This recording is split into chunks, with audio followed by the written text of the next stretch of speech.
మొదటి పద్ధతి అయిన నామజపం ప్లస్ రూపస్మరణ ధ్యాస ధ్యానంలో నిరంతర నామజపం సాధన చేస్తూ మీకు ఇష్టమైన దేవుడి విగ్రహానికి లేదా ఫోటోకు ఎదురుగా కూర్చుని ఆసక్తిగా ఆ రూపాన్ని 5 సెకండ్లు చూసి కళ్ళు మూసుకొని మరో 5 సెకండ్ల పాటు ఆ రూపాన్ని గుర్తు తెచ్చుకునే ప్రయత్నం చేయండి. కళ్ళు తెరచి మళ్ళీ అదే ప్రయత్నం చేయండి. ఇలా మళ్ళీ చేస్తూ ఆ రూపాన్ని మనసులో ప్రతిష్ఠించుకోవాలి. ఎవరి రూపం అయినా ఏమీ తేడా ఉండదు. ఈ విధంగా రోజు వీలైనంత ఎక్కువసేపు చేయండి. నెమ్మదిగా నామజపం జరుగుతూ ఉండగానే మీ ధ్యాస రూపం మీద తీవ్రమవుతుంది. అలా సాధన చేస్తూ ఉంటే నామం ప్లస్ ఆ రూపం మీలో ప్రతిష్ఠితం అయిపోతుంది. ఇలా రూపం మనసులో ప్రతిష్ఠితం అయిపోయిన తర్వాత ఇక గుడితో మరియు దేవుడి విగ్రహంతో పని లేదు. కృష్ణుడి భక్తురాలు మీరాబాయి చేసింది అదే. ఆమె తనలోనే కృష్ణుడి రూపాన్ని సజీవ రూపంగా ప్రతిష్ఠించుకుంది. దీర్ఘకాల నామజపంతో కూడిన రూపస్మరణ ధ్యాన సాధనలో దేవుడి నామం మరియు రూపం కలిసిపోయి దేవుడి అనుభవం కలుగుతుంది.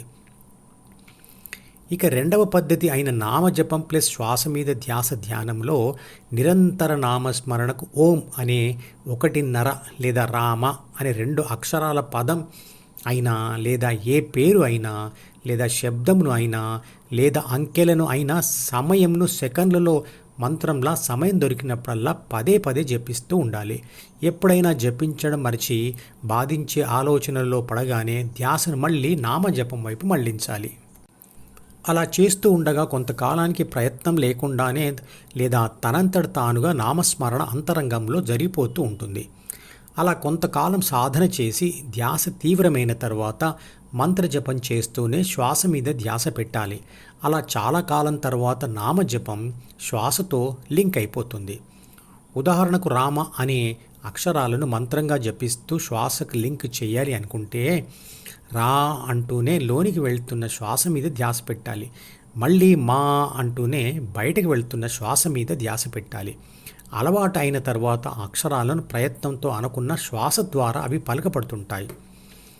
అందువల్ల దీర్ఘకాల సాధనలో ఏబీసీకి అంటే ప్రాపంచిక ఆత్మకు ద్వితీయ మనసును విడిచిన అనుభవం దొరుకుతుంది.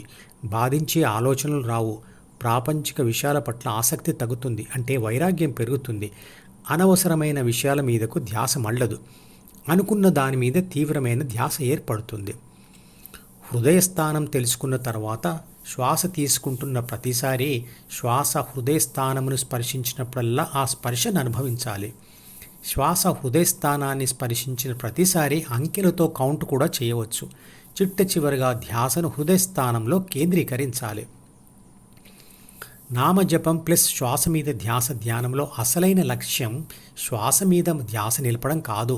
శ్వాస మీద ధ్యాస పెడుతూ ఉంటే ఎప్పుడో ధ్యాస హృదయస్థానం మీద స్థిరంగా నిలబడిపోతుంది. అదే అంతిమ లక్ష్యం. అప్పుడు హృదయంలో మీరు ఊహించుకున్న ఆ దేవుడే సజీవంగా కనబడుతూ ఉంటాడు. అదే దేవుడు ప్రత్యక్షం కావడం అంటే. దానితో పాటుగా నేనే విశ్వశక్తిని అనే భావం వస్తుంది.